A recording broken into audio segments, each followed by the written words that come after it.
Hello everyone, स्वागत है आपका हमारे प्यारे से चैनल बहन्स पढ़ाई में। आज हम करेंगे अपना chapter database management system DBMS और इसके अंदर हम एसक्यूएल की भी क्वेरीज करेंगे।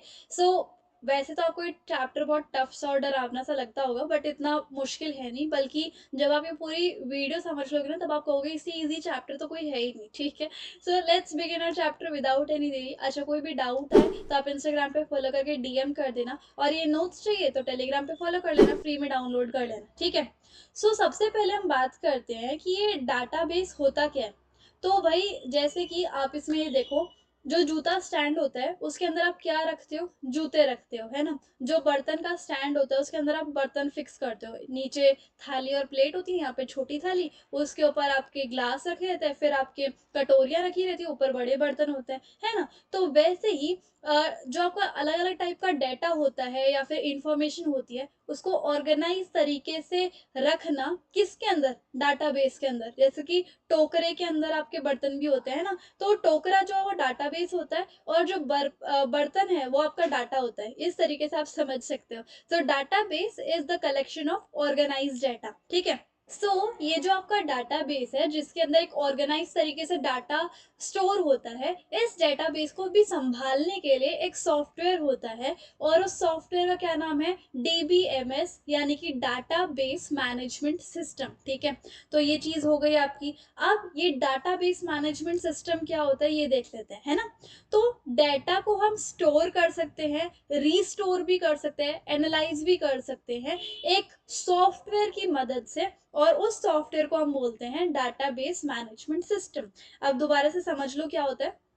जो आपका डाटा है ऑर्गेनाइज तरीके में, वो किस में स्टोर होता है? डाटाबेस में, और उस डाटाबेस को भी संभालने के लिए होता है डीबीएमएस। ठीक है, अब क्या होता है, यूजर्स जो होते हैं वो क्रिएट कर सकते हैं, पढ़ सकते हैं, अपडेट कर सकते हैं, डिलीट कर सकते हैं कोई भी डाटा अपने डाटाबेस में से, और जिसको यूज करना आता है डाटाबेस मैनेजमेंट सिस्टम। तो एक तरीके से अगर मैं इसका फ्लो चार्ट बनाऊं, तो ये हो गया आपका डेटा जो कि स्टोर है डाटाबेस में, और इस डेटाबेस को संभालने के लिए होता है डीबीएमएस। ठीक है, ये बेसिक फंडा था। अब जो मैं सॉफ्टवेयर बता रही हूँ आपको, डीबीएमएस, जो कि डाटाबेस को संभालता है, तो वो सॉफ्टवेयर अलग अलग एग्जाम्पल है इसके कि कौन कौन से सॉफ्टवेयर होते हैं। वो हो सकता है आपका ओरेकल, हो सकता है आपका IBM DB two, Microsoft SQL server, या फिर sequel server, Microsoft access, Postgre SQL, my SQL, fox pro, SQLite.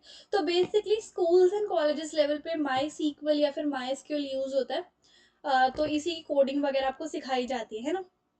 अब डाटा जो है डाटाबेस के अंदर दो तरीके से स्टोर होता है। पहला तरीका है आपका फ्लैट फाइल, कि अगर आपका डाटा कम है, छोटा सा है, तो वो सिंगल टेबल में। अच्छा, एक बात बता दूं, ये जो आपका डाटा है ना, जो कि डाटाबेस में स्टोर होता है, ये टेबल्स के रूप में स्टोर होता है। किसके रूप में? टेबल्स के रूप में। ठीक है, तो अगर आपका डाटा कम है और लेस अमाउंट का है, तो वो एक सिंगल टेबल के अंदर स्टोर हो जाता है, और उस चीज को हम बोलते हैं फ्लैट फाइल। कि डाटा जो है वो अगर सिंगल टेबल के अंदर स्टोर हो जाता है, फिट आ जाता है एक ही टेबल में, तो उसको आप बोलते हो फ्लैट फाइल। लेकिन अगर दूसरी साइड अगर आपका डाटा बहुत ज्यादा है, लार्ज अमाउंट में है, और वो सिंगल टेबल में फिट ना आके मल्टीपल टेबल में फिट हो रहा है, तो उसको आप क्या बोलते हो? Relational database. ठीक है, अब डेटाबेस सर्वर क्या होता है वो चीज हम देख लेते हैं। What is database server? तो डाटाबेस सर्वर्स जो है ना, वो स्पेशल मशीन्स है ना। डाटाबेस सर्वर जो है वो स्पेशल मशीन्स हैं, और इसमें क्या होता है, जैसे कि देखो, ये एक मेन कंप्यूटर है। ठीक है, ये मेन कंप्यूटर है, और इस मेन कंप्यूटर के साथ साथ और भी बहुत सारे यूजर्स के कंप्यूटर है ना। इस मेन कंप्यूटर के अंदर बहुत सारा डाटा आपका स्टोर है, लेकिन इसी सारे मेन डाटा को अगर आपको यूजर्स तक शेयर करना है, यूजर्स को शेयर करना है, इन यूजर्स को अलाउ करना है कि तुम हाँ ये डाटा एक्सेस कर सकते हो, या फिर ये ऑथोराइज यूजर्स है, तो ये जो कंप्यूटर है ना, जो कि शेयर करने की इजाजत दे रहा है ऑथोराइज यूजर्स को, तो इस कंप्यूटर को आप क्या कहते हो? Database server. जो कि यूजर्स को, जो कि ऑथोराइज्ड है, उनको शेयर करने के लिए प्रोत्साहन कर रहा है या फिर अलाउ कर रहा है। यही बोला हुआ है कि डाटाबेस सर्वर जो है वो स्पेशल मशीन्स है, जिससे कि क्या होता है, ये बेसिकली एक्चुअल डाटाबेस होते हैं, और इससे क्या है, बहुत सारे लोग जो हैं इसको एक्सेस कर सकते हैं, जो डाटाबेस होता है उसको, ठीक है। अब एडवांटेजेस क्या हैं डाटाबेस के? एक तो देखो, जो डुप्लीकेसी है ना डाटा की कभी कभी ऐसा होता है कि बहुत सारा डाटा डुप्लीकेट कर जाता है ना। बार बार हम एक ही चीज को लिख देते हैं, नोट डाउन करते हैं, तो डाटाबेस में ये चीज नहीं होती। डाटा की रिडंडेंसी नहीं होती, कि मतलब डाटा डुप्लीकेट होने के चांसेस बहुत जीरो या फिर मिनिमल होते हैं, है ना। तो ये होता है। दूसरा आपका है शेयरिंग ऑफ डाटा। जो भी आपका डाटा डाटाबेस में स्टोर होता है, आप उसको शेयर कर सकते हो विद मल्टीपल यूजर्स जिनके पास आईडी पासवर्ड है, इस तरीके से। डाटा इंटीग्रिटी की, बहुत सारा अलग अलग टाइप का डाटा इकट्ठा होके, चाहे वो आपका टेक्स्ट की फॉर्म में है, न्यूमेरिक की फॉर्म में है, अल्फा न्यूमेरिक है, ट्रू फॉल्स की उसमें बुलियन में, या फिर बाइनरी की फॉर्म में, किसी भी टाइप का डाटा है, आप एक के बाद एक इंटीग्रेट करके, इकट्ठा करके सभी डाटा को आप लिख सकते हो, टेबल की फॉर्म में स्टोर कर सकते हो, ठीक है। डाटा सिक्योरिटी, भाई आप डेटाबेस में इतना सारे इंपॉर्टेंट डाटा को आप स्टोर कर रहे हो, तो उसकी सिक्योरिटी बहुत इंपॉर्टेंट है, और डीबीएमएस हमें ये अलाउ करता है कि डाटा की सिक्योरिटी है, ठीक है। प्राइवेसी, प्राइवेसी का मतलब क्या होता है कि जो भी ऑथोराइज्ड यूजर्स है, सिर्फ वो ही उस डेटाबेस में एडिट, क्रिएट, डिलीट कर सकते हैं। अनऑथोराइज्ड यूजर के पास ये सब इजाजत नहीं होती कि वो उस डाटाबेस को देख भी सके, है ना। Only authorised users have the access. Backup and recovery, database के पास एक ऐसा ऑप्शन होता है कि आपका जो डाटा है वो बैकअप होता रहता है, कि बाय चांस अगर कुछ चीज़ डिलीट भी हो गई तो वो वापस आ सकती है। जैसे हमारे कंप्यूटर में ही देख लो, कोई भी फाइल आपसे गलती से डिलीट हो गई तो आपके पास एक रिसाइकल बिन का ऑप्शन होता है ना। तो रिसाइकल बिन में से वो रिकवर हो जाता है। So that is backup and recovery. Data consistency का मतलब होता है कि जितना भी डाटा है आप वो कंसिस्टेंटली लिख सकते हो, ठीक है, एक के बाद एक, वो थकता नहीं है डाटाबेस, इस तरीके से। फीचर्स क्या है डेटाबेस के, आप वो भी देख लेते हैं कि एक से ज़्यादा टेबल हम ऐड कर सकते हैं, स्टोरेज की जो कॉस्ट है वो कम हो जाती है, स्पेस की भी कॉस्ट कम हो जाती है। हम जो है इंसर्ट कर सकते हैं कोई भी डाटा, मॉडिफाई, अपडेट कर सकते हैं, सर्च, डिलीट कर सकते हैं। बहुत सारे यूजर्स एक डेटाबेस को एक्सेस कर सकते हैं एट वन टाइम, है ना। एक टाइम पे एक आंसर एक पर्सन ही अपडेट कर सकता है। कोई डाटा लॉस का चांस नहीं होता। फाइल्स जो हैं परमानेंटली भी रखी जा सकती हैं, और उसके बाद आप जो है ये डुप्लीकेशन का चांस भी कम होता है। तो इस तरीके से होता है ना। ये कुछ फीचर्स हैं। अब हमारा सबसे ज़्यादा इम्पोर्टेंट जो चीज़ है वो आती है प्राइमरी की और फॉरेन की। कंपोजिट की नहीं पढ़नी हमें, प्राइमरी की एंड फॉरेन की क्या होती है। देखो, प्राइमरी की is unique field, this is unique field is called primary की, जो पी के होती है। यूनिक फील्ड क्या होती है, ये ध्यान से सुनो। जैसे कि आपने बहुत सारा डाटा, एक स्कूल है, स्कूल ने ही अपने ही जितने भी स्टूडेंट्स हैं जो उस स्कूल में पढ़ रहे हैं, उन सबका डाटा तो लिखना पड़ता है, कि इस बच्चे का एडमिशन नंबर क्या है, इस बच्चे का नाम क्या है, एड्रेस क्या है, इसके मम्मी पापा का फ़ोन नंबर क्या है, किस साल में आया, अब कौन सी क्लास में, क्या इसके रिजल्ट्स हैं। हर चीज़ का डाटा होता है ना। स्कूल का अलग से डाटाबेस होता है। तो एक, जैसे कभी कभी होता है कि शुभम नाम के बच्चे जो है स्कूल में बहुत सारे हो सकते हैं, 10 20 30, है ना। तो वो सब भी नाम रिपीट हो सकते हैं। क्या पता एड्रेस भी सेम हो, दो भाई बहन पढ़ते हो, उनका एड्रेस भी सेम हो, है ना। एड्रेस भी सेम हो सकते हैं, फोन नंबर सबके अलग अलग होंगे मोस्टली, है ना। तो ऐसी कोई वैल्यू या फिर ऐसे कोई कॉलम जो कि हर पर्टिकुलर इंसान का अलग अलग हो, सबका यूनिक हो, तो वो हो सकता है आपका रोल नंबर। किसी भी दो बच्चों का सेम रोल नंबर कभी नहीं हो सकता। एडमिशन नंबर भी आपका हमेशा अलग होगा, हर बच्चे का एडमिशन नंबर अलग होगा, सबका यूनिक होगा। तो ऐसा कोई यूनिक चीज अगर आपको मिल जाए ना, यूनिक डेटा, तो उसको आप प्राइमरी की बोलते हो। अब आते हैं फॉरेन की, जो कि ट्रिकी है। फॉरेन की क्या होती है, देखो यहाँ पर इससे आप याद कर सकते हो, एक छोटा सा एग्जांपल है। एक आपका ये टेबल है, इस टेबल में ये जो स्लाइस मैंने बनाई है, ये है एडमिशन नंबर, यानी कि आपकी प्राइमरी की, और ये होती है पेरेंट, ठीक है, ये सबकी यूनिक होती है। अब इस पेरेंट के अलग अलग बच्चे हैं, 3 बच्चे हैं, ठीक है। इन 3 बच्चों की भी एक की है, जिसको आप प्राइमरी की भी बोल सकते हो। लेकिन अब यहाँ पर क्या होगा, इन सभी की का जो रेफरेंस है वो इस पेरेंट से हो रहा है ना। जैसे कि ये प्राइमरी की जो आपका एडमिशन नंबर है, इस एडमिशन नंबर के रेफरेंस से आप दूसरी टेबल्स में उस बच्चे की दूसरी डिटेल्स भी निकाल सकते हो। जैसे कि यहाँ पर इस टेबल में एडमिशन नंबर के साथ साथ बच्चे का नाम है, इस टेबल में उसी बच्चे का आपका एड्रेस हो सकता है, इसमें क्लास हो सकती है, इसमें रोल नंबर हो सकते हैं, है ना। तो ये जो प्राइमरी की है, इसके रेफरेंस से हम दूसरे टेबल्स में से डाटा ले सकते हैं। तो वो चीज होती है फॉरेन की। फॉरेन की हमेशा प्राइमरी की का रेफरेंस लेती है, इस तरीके से, है ना। यहाँ पर भी लिखा हुआ है कि to create connections between two tables, की दो टेबल्स में कनेक्शन को इस्टेब्लिश करना किसी एक प्राइमरी की के रेफरेंस की वजह से, उसको हम कहते हैं फॉरेन की, है ना। तो ये होता है each value in a column, एक कॉलम में जितनी भी वैल्यूज हैं उसमें एक फॉरेन की जरूर मिलेगी, और वो फॉरेन की जो है प्राइमरी की के साथ रेफरेंस करेगी, तो ये होती है फॉरेन की, है ना। अब हम बात करते हैं कि RDBMS क्या होता है। इसका होता है रिलेशनल डाटाबेस मैनेजमेंट सिस्टम, और इस डाटाबेस मैनेजमेंट सिस्टम में आपका जो डेटा होता है ना, वो टेबल्स की फॉर्म में स्टोर होता है। किस फॉर्म में स्टोर होता है? टेबल्स की फॉर्म में, ठीक है। ये होता है RDBMS। डाटाबेस के क्या क्या ऑब्जेक्ट्स होते हैं वो देख लेते हैं। सबसे पहले टेबल्स। टेबल्स जो आप कुछ डाटाबेस के ऑब्जेक्ट्स देख लो। टेबल्स, टेबल्स क्या होता है कि हमारा जो डाटा है वो टेबल्स या फिर कॉलम के अंदर अरेंज होता है या फिर स्टोर होता है, ठीक है। ये होता है टेबल्स। कॉलम्स बोलो, फील्ड बोलो, एट्रीब्यूट बोलो, एक ही बात है।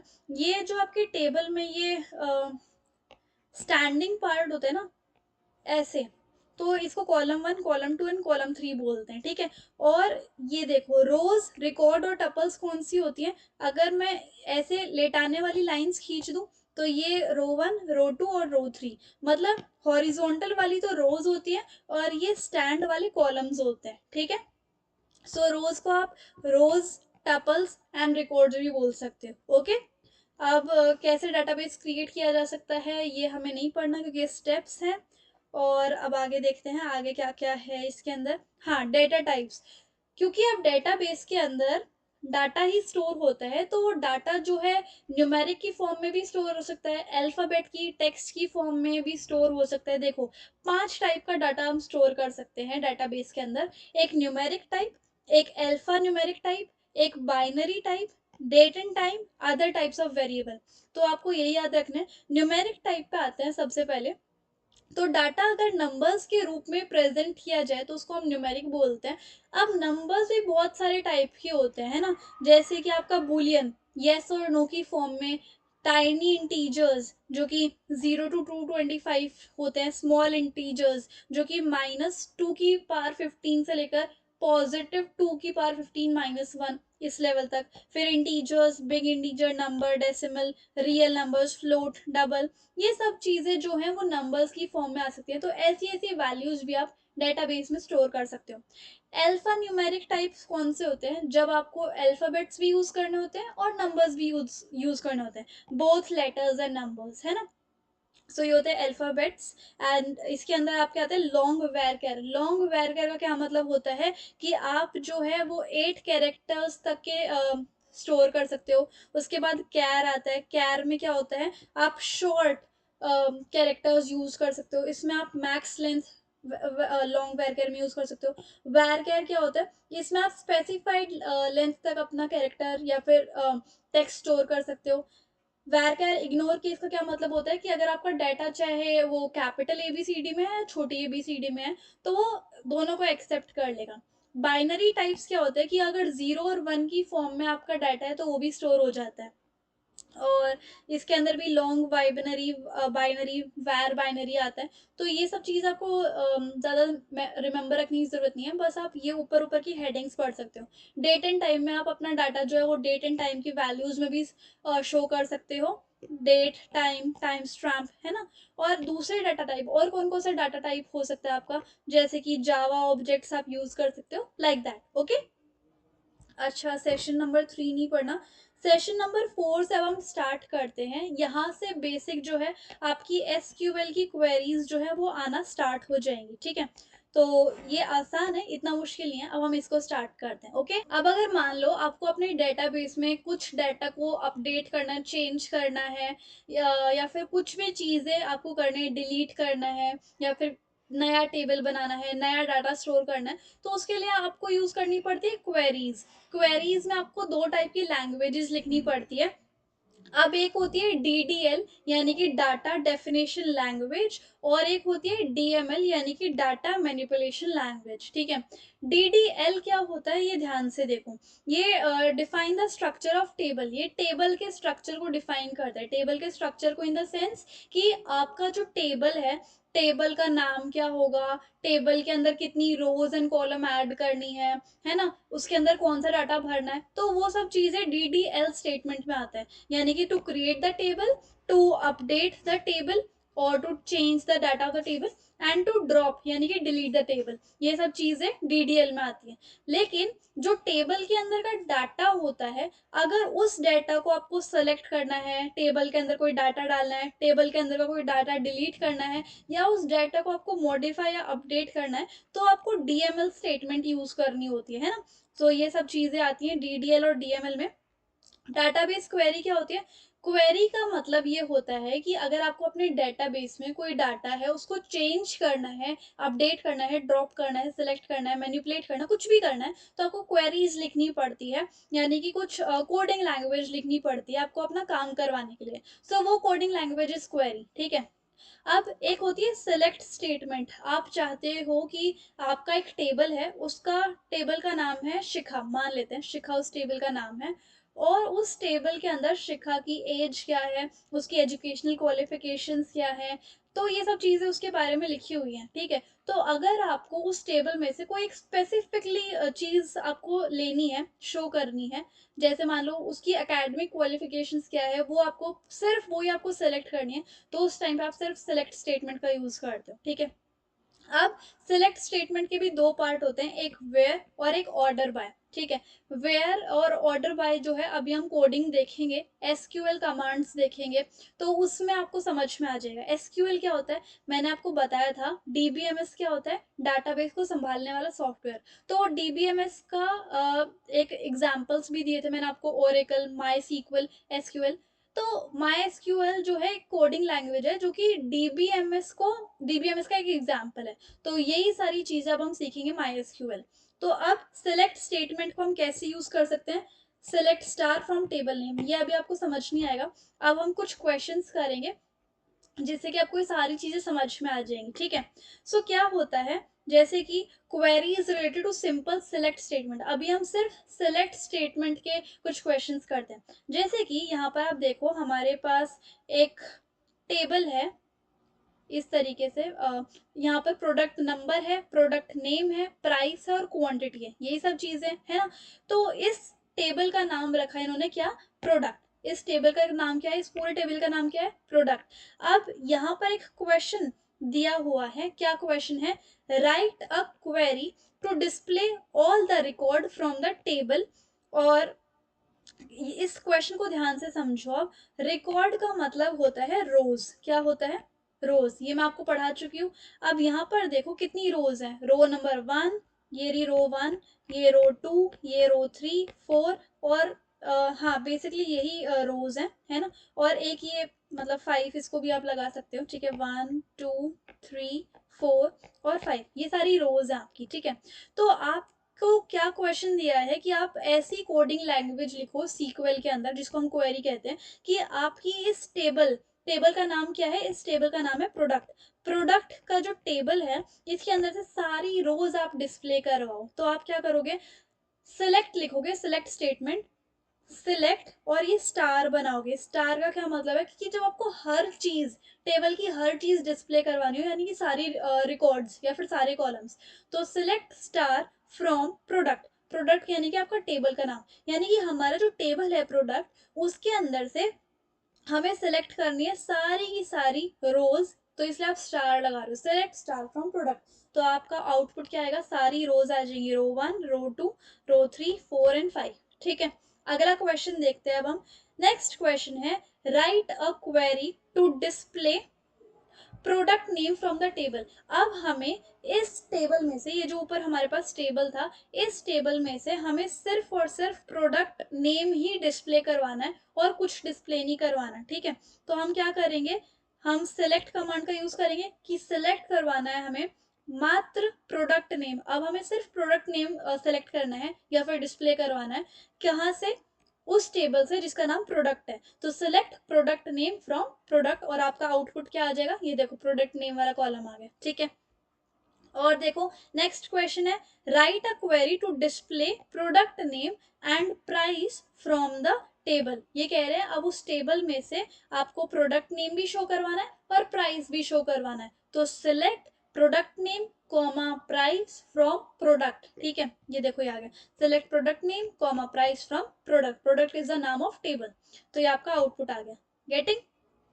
अगला देखो, अगर हमें मैथमेटिकल फंक्शन की क्वेरीज लिखनी है तो कैसे कैसे आ सकते हैं, जैसे कि टेबल नेम प्रोडक्ट है, टेबल आपका ये रहा जो कि ऊपर था ही। तो क्वेश्चन आ सकता है कि write a query to find total number of quantity available in table. अब ये जो टेबल है इसके अंदर आपको एक क्वांटिटी का कॉलम दिख रहा होगा। अब ये कहीं पर 80 है, 30 है, 25 है और 100 है। तो टोटल कितनी क्वांटिटी है ये हमें नहीं पता। अब यहाँ पर मैथमेटिकल चीज लगेगी तो कैसे करोगे आप, तो आपको सम करना पड़ेगा क्वांटिटी का। तो आप क्या करोगे, सिलेक्ट स्टेटमेंट यूज करोगे, सम करवाओगे किसका, क्वांटिटी का। और ये क्वांटिटी कहाँ पे है, प्रोडक्ट वाले टेबल में। तो select sum quantity from product, okay.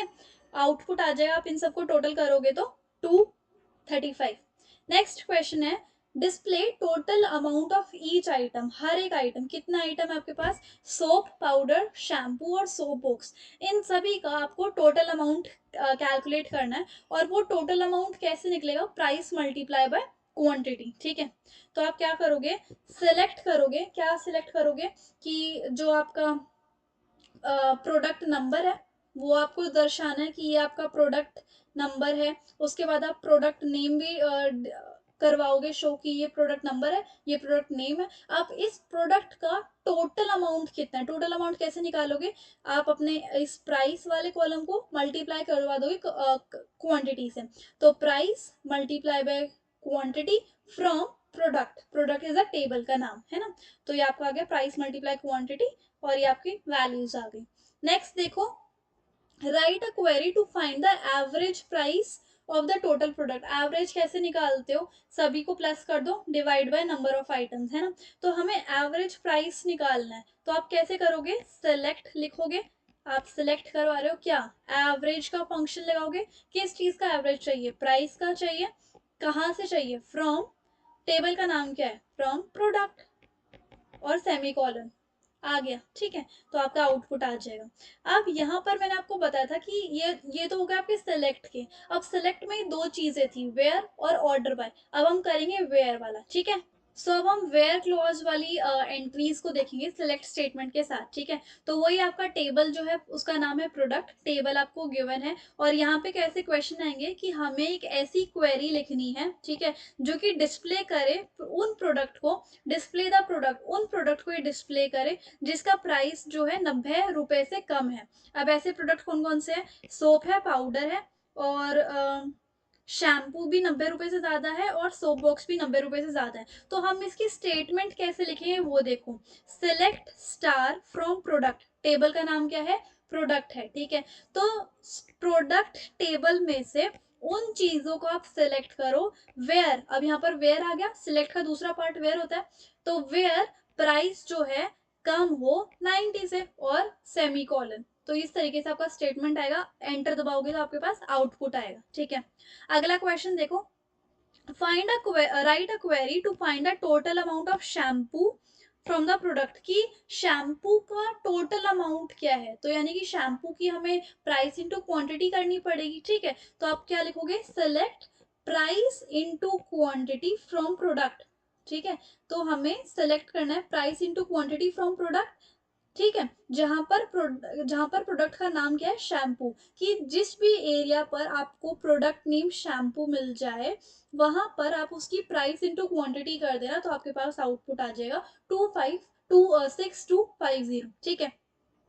तो इस तरीके से हो जाएगा, तो आपके पास आ जाएगा। ओके, अब एक क्वेश्चन और देखो, write a question to display the data whose quantity is equal to 80, कि हमें कोई ऐसा चाहिए जिसका कोई ऐसा डिस्प्ले करवाना है हमें डाटा जिसकी क्वांटिटी 80 के बराबर हो। तो हम सबसे पहले आते हैं अपने टेबल में, किसकी क्वांटिटी 80 है, वैसे तो हमारे सोप की क्वांटिटी 80 है। तो हम कैसे लिखेंगे, देखो, सिलेक्ट स्टार फ्रॉम प्रोडक्ट, कि प्रोडक्ट टेबल में से उस चीज को सिलेक्ट करो जहां पर where quantity is equal to 80 और सेमीकोलन, एंटर दबाओगे आउटपुट आ जाएगा अपना सोप। ठीक है, अब यहाँ पर आते हैं एक और question, write a query to display a list of product, हमें उन लिस्ट ऑफ प्रोडक्ट्स, वो लिस्ट ऑफ प्रोडक्ट चाहिए जहां पर प्राइस जो है 40 से लेकर 120 के बीच में रहे। तो select start from product where price is greater than equal to 40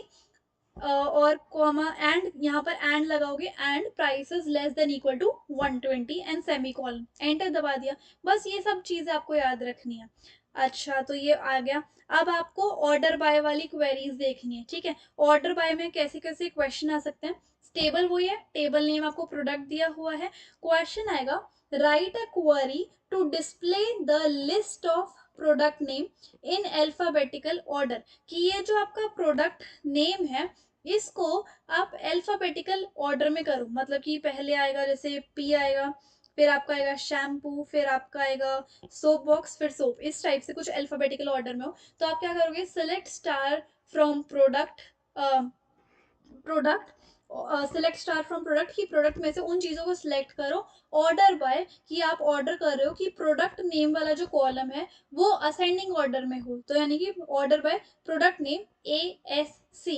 okay, so ये आपका हो गया, आउटपुट आ जाएगा आपका। Then write a query to display the list of price in ascending order, तो वो भी आप लिस्ट ऑफ प्राइस को कर रहे हो, तो select star from product order by price ASC मतलब असेंडिंग। ठीक है, तो ये भी आ जाएगा आपका।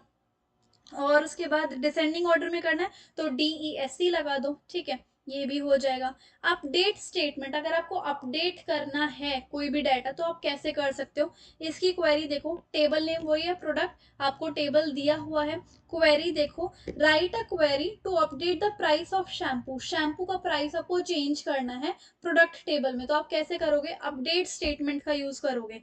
तो अपडेट करना है प्रोडक्ट, टेबल का नाम, कि हमें टेबल का जो नाम, जिसका नाम प्रोडक्ट है, उसमें हमें अपडेट करना है। और क्या अपडेट करना है, हमें प्राइस को सेट करना है। ठीक है, और प्राइस को कितना सेट करना है, 300।